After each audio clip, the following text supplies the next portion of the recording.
The word jihad is mentioned in the Quran about 41 times.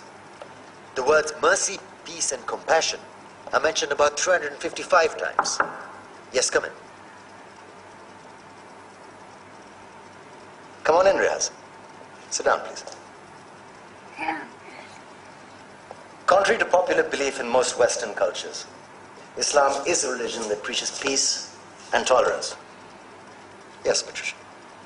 If Islam truly is a religion that preaches peace, then how come the world's most troubled spots, the West Bank, Afghanistan, Pakistan, Iraq, they're all plagued with Islamic terrorism? Well, that depends on your definition of terrorism. Some might argue that the U.S. invasions of countries like Iraq and Afghanistan are also acts of terrorism. No, those were acts of war to get rid of despotic regimes. Or a means of getting at a country's oil.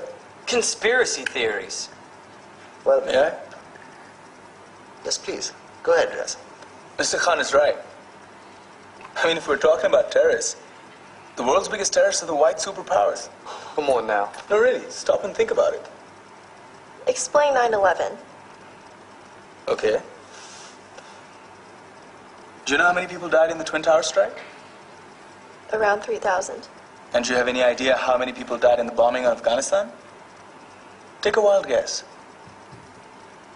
More than 15,000 people died. And that's just conservative figures. About 50,000 tons of explosives were dropped on innocent civilians. Men, women, children. Yeah, but that was because of the Taliban.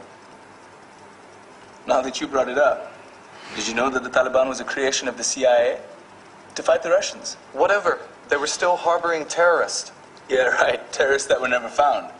Just like the weapons of mass destruction that were never found in Iraq. Do you want to get into the death toll in Iraq? 500,000 civilians and counting. And what do Britain and America say when they don't find these weapons? It's simple. They just say sorry. And still refuse to relinquish control of these countries. What are you trying to say? What I'm trying to say is that just because you're American, wear a fancy suit, and call yourself the president, doesn't make you any less of a terrorist. I'm saying that if you don't stop meddling in other people's countries, you will face a backlash. If Muslims like you feel that way, then why don't you get out of our country? We will. As soon as you promise to leave ours.